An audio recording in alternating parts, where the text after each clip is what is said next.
எனக்கு உன்னோட வீட்ல சந்தோஷமான சூழ்நிலை இல்லனா கூட பரவாயில்ல. ஆனா என்னோட அக்காவை மட்டும் யார் திட்டினாலும் என்னால பொறுத்துக்க முடியாது. என்னால உன்னோட வேதனையை புரிஞ்சுக்க முடியுது ஜானு. ஆனா நம்ம ஒரு சில விஷயங்கள் வேணும்னு நினைக்கும் போது சில விஷயங்களை விட்டுறணும். உனக்காக நான் எல்லாத்தையும் விட்டுட்டு வரக்கூட தயாரா இருக்கேன் ஜானு. எல்லாத்தையும் விடுறதுக்கு பதிலா நீ எல்லாத்துக்காகவும் என்ன விட்டுரு விவேக்.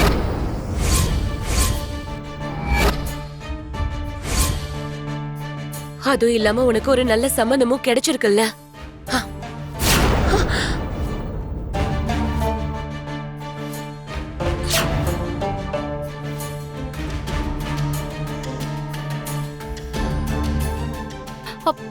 டிரைவர் காரை நிறுத்துங்க.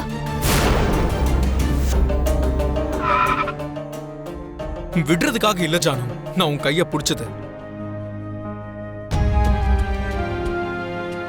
ஒருவேளை நான் விடுறவனா இருந்தா இப்ப வரைக்கும் நான் உன் பின்னாடி சுத்தி இருக்கவே மாட்டேன். நீ எனக்கு வேணும்னு நான் ஆசைப்பட்டிருக்கவும் மாட்டேன். நீ என் பின்னாடி சுத்துறதுல எந்த பிரயோஜனமும் இல்லைன்னு தெரிஞ்சிருச்சு. இதுக்கு மேலயும் என் பின்னாடி சுத்தி நீ டைம் எல்லாம் வேஸ்ட் பண்ணாத. ஒரு வாட்டி விட்டுட்டு போக பழக்கப்படுத்திக்கிட்டோம்னா அதுக்கப்புறம் நம்ம ஆசைப்பட்ட எதுவும் நமக்கு கிடைக்காது ஜானு. நான் உன் மேல உயிரையே வச்சிருக்கேன். என்னால உன்னை விட முடியாது.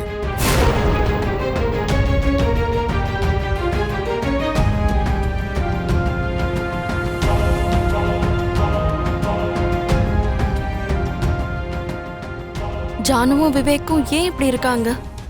ஜானுவை பார்த்தா ஏதோ எழுந்த மாதிரி இருக்கா. ஆனா விவேக் ஜானுவை சமாதானப்படுத்திக்கிட்டு இருக்கான். அப்படி என்ன நடந்திருக்கும்?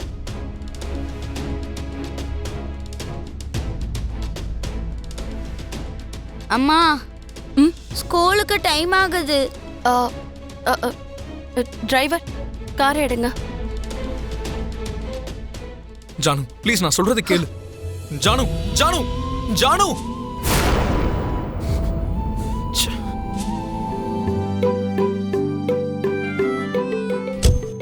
Hi bro.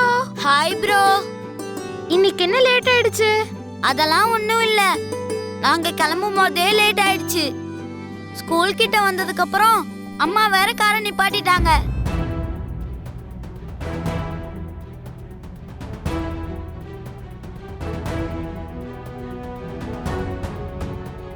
அங்க என்ன பார்த்துட்டு இருக்கீங்க அம்மா? ஒன்னும் இல்லை லக்கி. பாவம் தானே ஜானு டீச்சர். ஜானு டீச்சருக்கு என்ன ஆச்சு? ஓ, உங்களுக்கு தெரியாதா? பாவம், அவங்க 2 பேர் கல்யாணத்துக்கும் பெரியவங்க ஒத்துக்க மாட்டாங்க.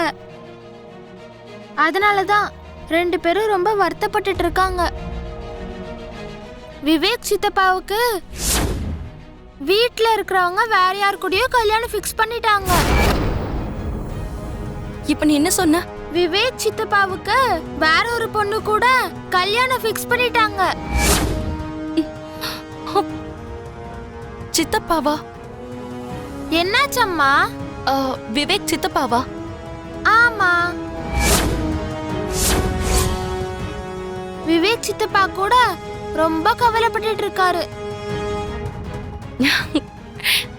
சரியான ஆளு லக்கி. நீ எல்லாரையும் உனக்கு உறவு முறை ஆக்கிப்பல்ல. என்ன உறவு முறாக்கிப்பேனா? பின்ன விவேக் உன் சித்தப்பான்னு சொல்லிக்கிட்டு இருக்க.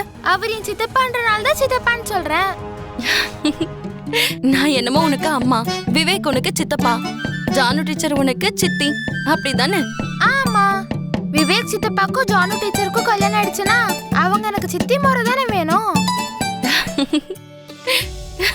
லக்கியும் கரெக்டா தானே சொல்லிட்டு இருக்கா. நீங்க ஏன் சிரிக்கிறீங்கம்மா? ஆமா, நீங்க 2 பேரும் கரெக்ட் தான், நான் தான் ராங். சரியா? சரி சரி, டைம் ஆயிடுச்சு, நீங்க உள்ள போங்க. சரிம்மா, பாய்மா. பாய்.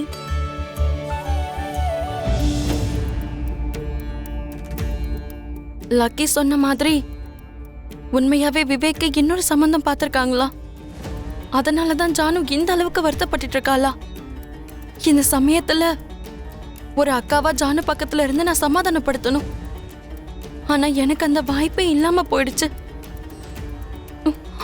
என்னன்னாலும் சரி, ஏதாவது ஒரு விதத்துல நான் ஜானு கிட்ட போய் அதை பத்தி பேசியே ஆகணும். அவளை நான் ஆறுதல் படுத்தணும். டே விவேக், ஒரு முக்கியமான வேலை இருக்கு. என்னன்னு பாஸ்கர் கிட்ட சொல்லிட்டேன், நீ கூட போய் வேலையை முடிச்சுட்டு வந்துடு. சாரி அண்ணா, இப்போ எனக்கு எந்த வேலையும் செய்ய மூடு இல்லை. ஏன்?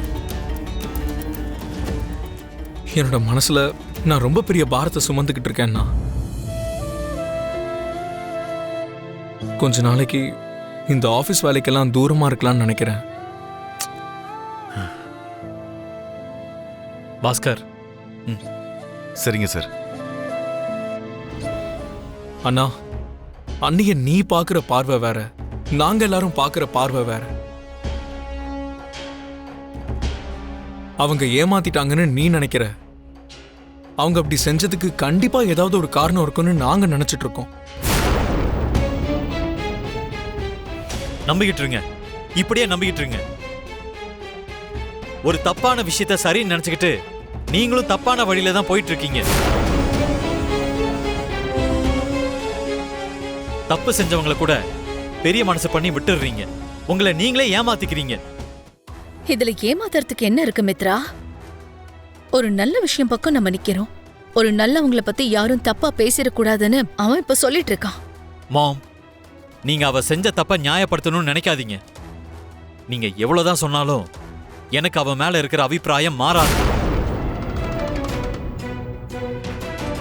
அவளை பத்தி எப்பவும் நல்ல விதமா என் மனசு யோசிக்காது. விவேக், எது எப்படி இருந்தாலும் நீ இந்த விஷயத்தை விட்டு வெளியில வரணும்.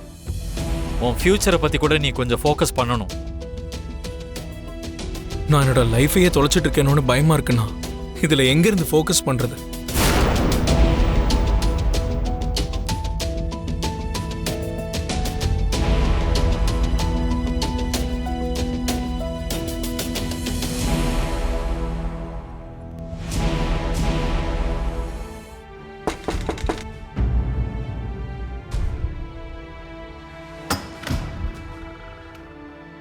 நீங்க யார் வேணும்? அன்னைக்கு ஒரு தடவை வந்தேன்லம்மா, என் குழந்தைங்களுக்கு டியூஷன் சொல்லி கொடுக்கணும்னு. டியூஷன் தான் நான் எடுக்க மாட்டேன்னு அன்னைக்கே சொல்லிட்டேன்லங்க. ஐயோ, இன்னைக்கு நான் டியூஷன் மே பாரே மே நஹியே. அதுக்காக வரல. வேற எதுக்காக வந்திருக்கீங்க? நீங்க தப்பா எடுத்துக்கலன்னா வீட்டுக்குள்ள உட்காந்து பேசலாமா? ஐயோ மன்னிச்சிடுங்க, வாங்க உள்ள வாங்க.